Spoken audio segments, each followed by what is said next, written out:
안녕하십니까. 주식투시경의 윤정두입니다.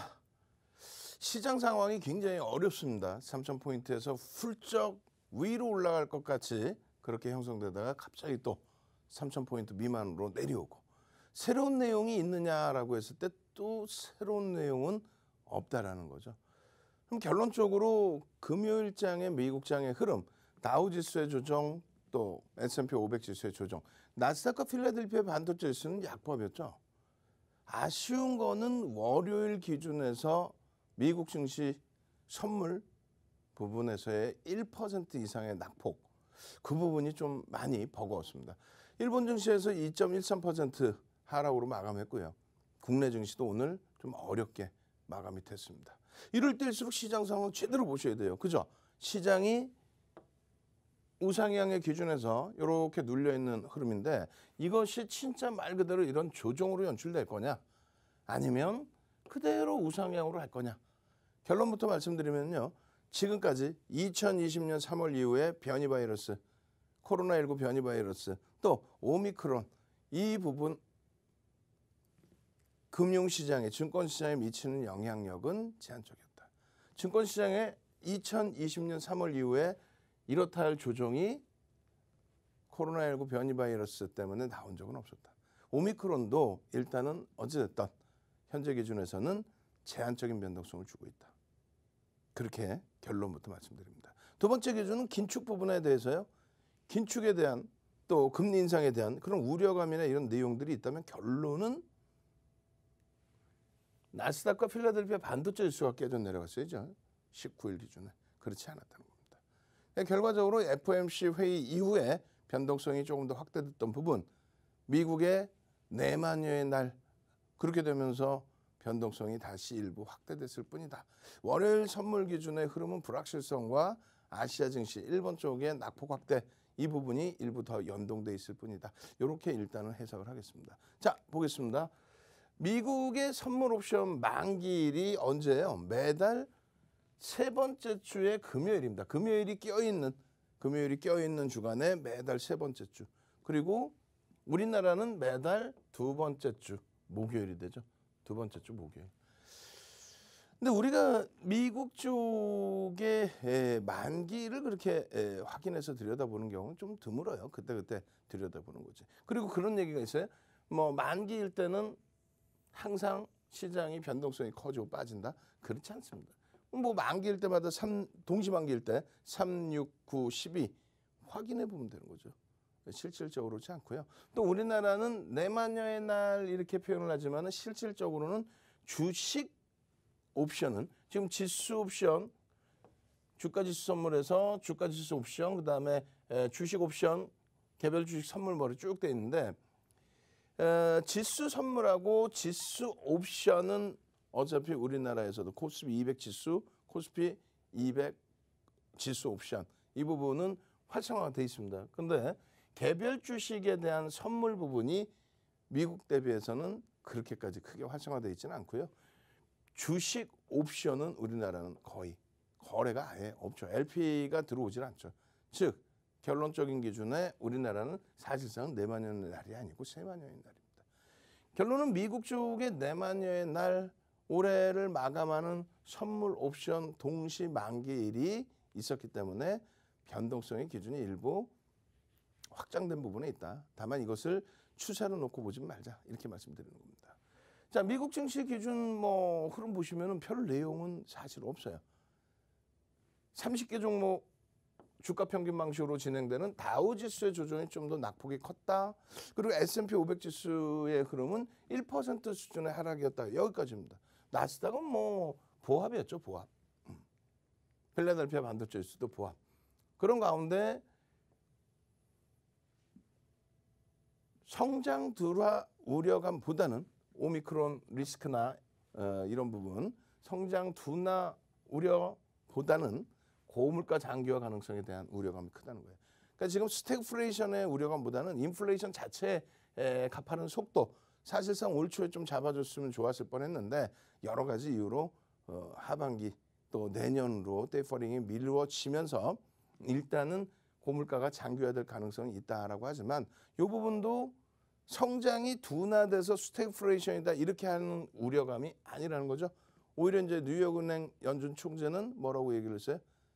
금리 인상의 기준은 굉장히 긍정적인 호재다라고 얘기를 했죠. 그만큼 체력이 보강된 것이다.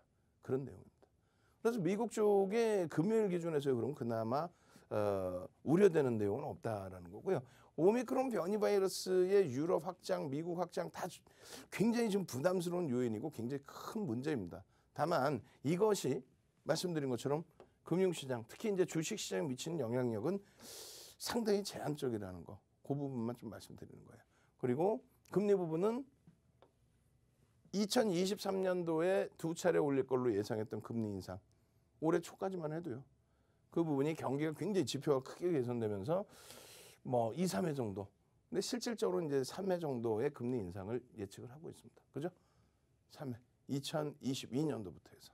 그만큼 경기가 빠르게 확장 국면으로 들어와 있다. 이러한 내용들을 논의하는 FOMC 그 내용에 대해서는 포털 뒤지시면 자세히 나와요. 포털 뒤지시면은 자세히 나오니까 이제 포털에서 한 번씩 놓고 찾아보시면 되고요. 그리고 날짜 기준에 있어서도 뭐 2년치 정도가 미리 나와 있습니다. 결론적으로 일단 12월 달에 FOMC 회의 결과에 있어서도 시장의 반응은 어떻게 했어요? 큰 충격에 빠지거나 패닉에 빠지거나 그렇지 않죠. 그리고 또 어떤 내용이 있어요? 기준금리가 선진시장에서는 대부분이 1% 미만, 선진시장의 기준은 제로금리, 또 마이너스 금리까지. 금리가 바닥금리일 때 시장이 추가적으로 급락이 나오는 케이스는 없습니다. 또 바닥금리에서 금리를 올리는 시점이 시장은 폭등 랠리의 기준이 된다. 정점을 찍고 밀고 내려갈 때 금리를 인하해서 경기를 부양해야 될 정도로 어려운 상황일 때 시장의 조정이 나오는 거죠. 지금의 기준은요. 전혀 뭐 바닥에서 이제 금리 올리는. 그렇게 되면은 주식시장의 흐름은 상당히 긍정적으로 해석할 수 있다. 그리고 조금씩 나오고 있는 게 또 불거지고 있는 게 뭐예요? 10년물 미국의 10년 만기 국채 금리에 대해서 얘기 나오죠. 그 부분에 대해서도 올해 3월 달에 이슈가 됐던 때 그 기준 대비해서 바닥에 놓여 있어요. 사실상.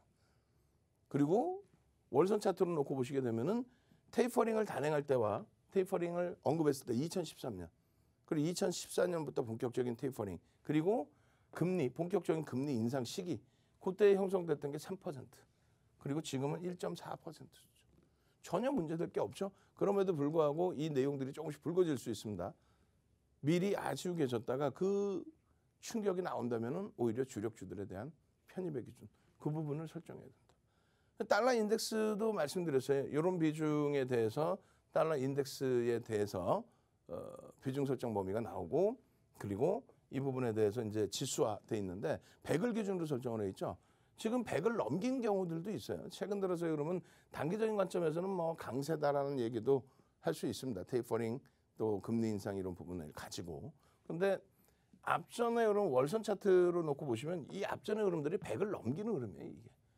그런 것을 감안했을 때는 지금의 미국 달러 지수가 어마어마한 달러 강세로 연출돼 있다. 그렇지는 않습니다. 그 부분도 염두에 두십시오. 그러니까 결론은 시장의 흐름이 금리나 뭐 오미크론 관련해서는 이제는 더 이상 뭐 추가적인 영향을 받을 일이 제한적이라는 거죠. 특히 내년 1월 26일 FOMC 회의가 시작되는 내년 1월 26일, 27일 FOMC 회의가 시작되는 요 시점까지는 아무래도 성장주들, 그러니까 금리에 대한 이야기가 나오고 성장주들에 대해서 눌림목이 나오는 건데 그 눌림목의 흐름은 이제는 조금 자유로워질 수 있다. 내년 1월 말까지는, 1월 26일까지는 자유로워질 수 있다. 거기에 만기일이 무사히 잘 넘어갔기 때문에 그 만기일에서 또 기술주들 나스닥 보합으로 잘 끝났기 때문에 물론 월요일장 기준의 흐름을 또 봐야 됩니다. 미국장 선물이 1% 이상의 변동성이 나왔기 때문에 조금 주의할 필요는 있습니다만 그것을 아시아 증시는 이미 선반영을 했다. 일정 범위. 그래서 요 추이, 요 강세 부분을 뭐 유럽이나 일본이나 우리나라가 이러한 변동성까지 못 쫓아가고 있지만 결과적으로는 상승 추세 랠리를 그대로 이어가고 있고요. 국내 증시가 결코 약하지 않다. 유럽이나 일본 대비. 자, 보시면 이런 월봉이에요. 이런 월봉입니다. 뭐 이런 월봉 기준에서 사실상 이것이 조정의 기준이다. 지금 나스닥 같은 경우에 이것이 조정이다. 무조건 무너진다. 이렇게 할 수 있는 자리가 아니죠. 추세 라인에서도 그렇고 5월 선의 기준에서도 그렇고. 그래서 아직까지는 뭐 패닉 상태에 빠지는 흐름보다는 좀 냉정하게 들여다보자. 차익 실현 욕구가 좀 터져났을 뿐이다. 거기에 이제 유럽 증시 같은 경우에도 유럽의 올해 저점 기준이 요자락입니다. 요자락까지 지금 확장돼서 밀려 있는 흐름은 아니죠. 유독 이제 아시아 증시가 일본 증시 기준에서 올해의 저점 기준 요 라인까지 놓여져 있다라는 거고, 국내 증시도 좀 조정이 있다라는 건데, 국내 증시도 11월 말 기준 대비해서 11월 말 기준 얼마였어요? 2,820 대비해서는 가격 반발력을 줬던 그런 상황이죠. 월요일 기준에 좀 많이 미끄러졌다 할지라도. 그래서 그런 부분 좀 긍정적으로 해석을 하자라는 거고요. 그 유가증권 시장의 연초 저점, 연중 저점 요 깨고 내려갔던 부분에 지금은 요자락. 그리고 당연히 글로벌 추세에 맞게 긍정적인 흐름 나올 수 있는 위치로 그렇게 해석을 해서 대처를 하면 무난하겠습니다. 그중에서 이제 전기전자 업종이죠. 시장을 견인했던 나스닥 또 필라델피아 반도체 지수의 흐름. 그 추세 범위대로 갑니다. 그리고 국내 증시 지금 50%대 초반이잖아요. 뭐가? 2015년 종가 대비해서. 2016, 2017, 2018, 2019, 2020, 2021년 6년 동안의 누적 수익률이 일단은 시장이 50% 올라가 있는 상태. 그리고 전기전자 업종, 그리고 삼성전자, 하이닉스가 시장 대비해서 등락을 보여주는 이 흐름. 그 흐름들을 중요시 놓고 봐야죠. 비교 차트로 보겠습니다. 비교 차트로 보시면은 이렇게 유가증권 시장을 전기전자 업종이 이끌어왔고, 그리고 이것은 산업이 바뀌고 전체가 바뀌기 전까지는 이러한 주요 앞전에 형성됐던 2200을 훌쩍 넘기고 2600까지, 그리고 2600을 훌쩍 넘기고 3300까지 올려놓은 부분은 누구다? 전기전자 업종의 116%의 상승, 전기전자 업종의 80%의 상승이 40%의 시장 상승을 이끌어냈다. 결국은 여기서 이렇게 치고 돌리려면 전기전자 업종입니다. 상대적으로 전기전자 업종이 지금 상대적으로 강해요. 하이닉스의 실적 4분기에도 월등히 더 좋을 걸로 해석을 하고 있습니다. 결과적으로 필라델피아 반도체 지수하고는 사뭇 다른 그러한 눌림폭이 여기서 나타나긴 했습니다만, 일단은 뭐 마이크론 테크놀로지사, 하이닉스하고의 비슷한 흐름을 주고 있는 마이크론 테크놀로지사, 삼성전자와 비슷한 흐름을 주고 있는 마이크론 테크놀로지사의 추세 강화 부분과 하이닉스, 삼성전자의 추세 강화 부분, 업황이 그만큼 반도체 쪽에 집중되고 있다. 아시겠죠? 그렇게 해서 시장의 흐름은 오늘도 전기전자 업종은 뭐 등락률의 차이가 제한적이긴 합니다만 하락할 때 제한적으로 빠졌습니다. 오를 때는요. 여기서 끌어올려주죠. 여기서. 시장이 3천 이탈되고 좀 버거운 흐름이 있다 할지라도 제대로 판단을 하셔야 돼요. 만약에 시장이 이렇게 올라갈 장이 아니다. 3,300, 4,000 이렇게 갈 장이 아니다라고 생각하면 전량 매도하고 쉬시는 게 옳습니다. 전량 매도하고 쉬시는 게 옳습니다. 시장이 못 가고 횡보 내지는 하락할 것이 뻔하다. 그렇기 때문에 대형주 삼성전자를 버리고 내가 추천하는 종목을 매매를 하세요라고 하는 채널이 있으면 채널을 돌려버리세요. 말씀드렸잖아요. 뭐 용가리 통뼈 용용용도 아니고 요 정도 하락에도 하락 종목이 이렇게 많습니다. 코스닥도 지금 지수의 하락에도 이렇게 많은 하락이 나옵니다. 얼마예요? 오늘 기준에서도 2,000개 종목에 가까운 종목이 하락을 했어요. 그렇게 많이 하락하는데 네 종목만 잘 갈 수 있다? 네 종목만? 여기서 옥석 가리기에서 변동성 요 정도 범위, 20위 안에 들어온 종목 중에서는 요 정도 범위. 뭐 오늘 기준에서는 요 정도 범위도 뭐 해피한 등락 범위이긴 합니다만, 또 시간의 거래까지 끝나고 나서 전세기를 띄웠다라는 뉴스가 나온 시젠의 흐름도 긍정적입니다만, 결론은요. 예를 들어서 유가증권 시장 시가총액 20위 안에서 한 종목 딸랑 강세를 뗐습니다. 이런 장에서 시장 횡보 내지는 하락이니 대형주 다 갖다 버리고 내가 주는 변동성 종목, 어떤 거? 한국 BNC 매매하세요. 내 계좌가 좀 편안할 때 한국 BNC도 매매하죠. 조금 이따 보여드리고 전략 잡아드릴 거예요. 내가 멘탈이 뭐 잘 잡혀 있으면 시장이 어렵더라도 한국 BNC를 매매를 해서 수익을 낼 수도 있습니다. 그런데 그것은 내가 멘탈을 잡고 주력주를 포트를 채워놨을 때 기준이고, 얘를 팔아서 변동성 종목 매매해서 그건 안 된다는 얘기예요. 그것만 잘 기준을 잡으십시오. 아시겠죠? 뒷부분에 분명하게 변동성 매매 기준을 말씀드릴 거예요. 한국 BNC의 전략, 에머슨 EV의 상한가에 대한 해석, 한국 전자인증의 상한가에 대한 해석, 이런 부분 진행을 해드릴 겁니다. 결론적으로는요, 말씀드린 것처럼 나의 주도주가 이렇게 실적이 뒷받침되는 종목에서의 나의 주도주가 많이 흔들리더라도 멘탈이 잡혀 있으면, 시장에 대한 기준점이 제대로 잡혀 있으면 포트폴리오 채워놓고 변동성 매매 일부 할 수 있다. 아시겠죠? 아, 시장 어렵고 하락할 거니까 이런 종목 다 버리고 변동성 종목 매매하세요 그랬다가는, 그대로 움직였다가는 어떻게 됩니까? 어이구, 한순간에 낭패를 볼 수 있습니다. 아시겠죠?